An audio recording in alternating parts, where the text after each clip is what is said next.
Hi అండి, అందరికీ నమస్తే. నేను మీ సునీల్ మద్దాల. ప్రజల్లోకి వెళ్ళలేకపోతున్నామండి. నిజంగా ప్రజల్లోకి వెళ్ళలేకపోతున్నాం. ప్రజల్లోకి వెళ్ళలేక ముఖం చాటేసుకుని తిరుగుతున్నాం. ఈ మాట్లాడుతుందే మీరు నేనో కాదండి, సాక్షాత్తు ఒక నియోజకవర్గాన్ని రిప్రజెంట్ చేసేటటువంటి ఎమ్మెల్యేలు అలాగే మంత్రులండి. నిజమండి, ప్రజల్లోకి వెళ్ళలేకపోతున్నాం.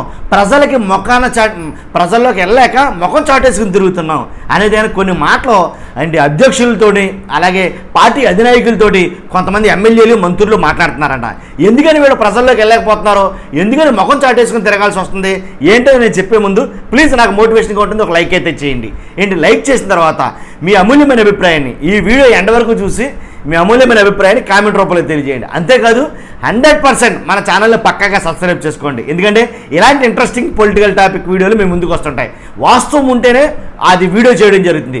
కాబట్టి ఇంతకీ వాస్తవమేనంటారని నేను మాట్లాడిన మాట, ప్రజల్లోకి వెళ్ళలేకపోతున్నారంట ప్రస్తుతం ఉన్న కూటమి ఎమ్మెల్యేలు. ప్రజల్లోకి వెళ్ళలేకపోతున్నారంట జనసేన ఎమ్మెల్యేలు. ప్రజల్లోకి వెళ్ళలేక ముఖం చాటేసుకుని తిరుగుతున్నారంట టీడీపీ, జనసేన, బీజేపీ ఎమ్మెల్యేలు, మంత్రులు. దీంట్లో ఎంతవరకు వాస్తవం ఉంది మీ అభిప్రాయం నేను కోరుతున్నాను. నా మాట నమ్మొద్దు, వాస్తవమా కాదా?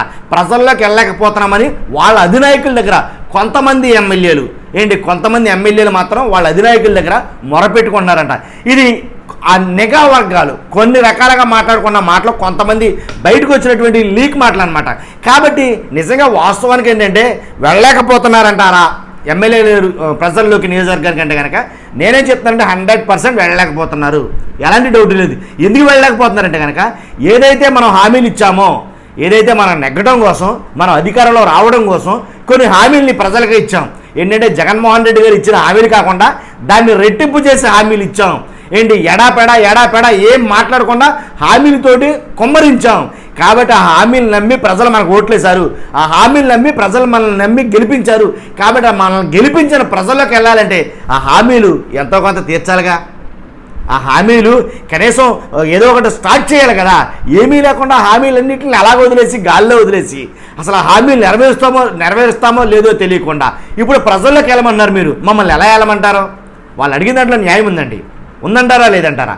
ఎమ్మెల్యేలు కానీ మంత్రులు కానీ చంద్రబాబు నాయుడు గారిని కానీ అలాగే పవన్ కళ్యాణ్ గారిని కానీ అడిగిన మాటల్లో న్యాయం ఉంది. జనసేన ఎమ్మెల్యేలు అయితే కనుక ఒక స్టెప్ ముందుకేసి కొంచెం గట్టిగానే అడుగుతున్నారంట తమ అధినాయకుడిని. ఖచ్చితంగా మమ్మల్ని ఎలా వెళ్ళమంటారండి? కాబట్టి ఎందుకంటే కూటమి ఎమ్మెల్యేలు ఆల్రెడీ ఇంతకు ముందు చేసిన అనుభవం ఉన్న వాళ్ళు ఎక్కువ మంది ఉన్నారు.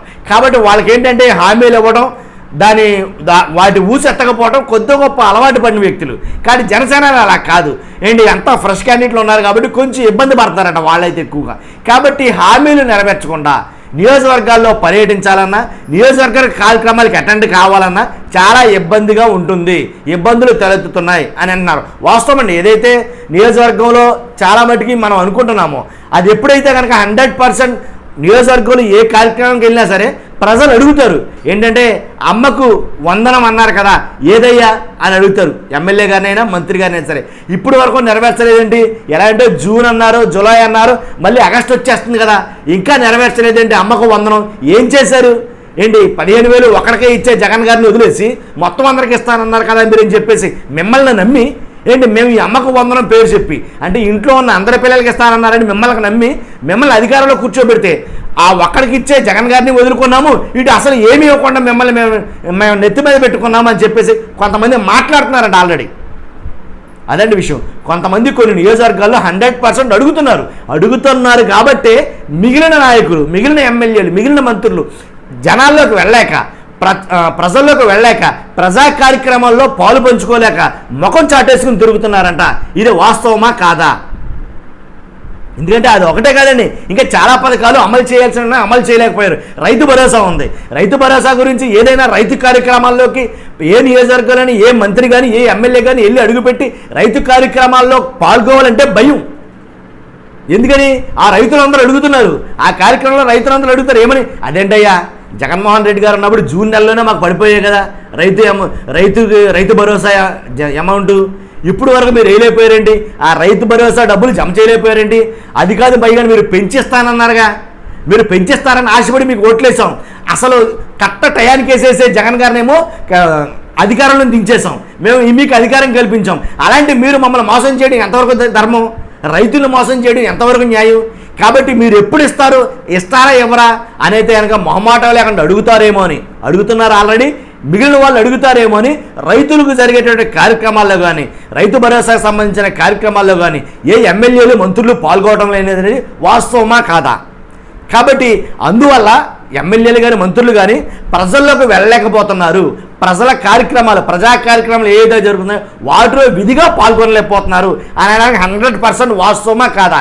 మిమ్మల్ని నేను అడుగుతున్నా, మీ అభిప్రాయం ఖచ్చితంగా తెలియజేయండి. ప్రజల్లోకి వెళ్ళగలుగుతున్నారా, వెళ్ళలేకపోతారా?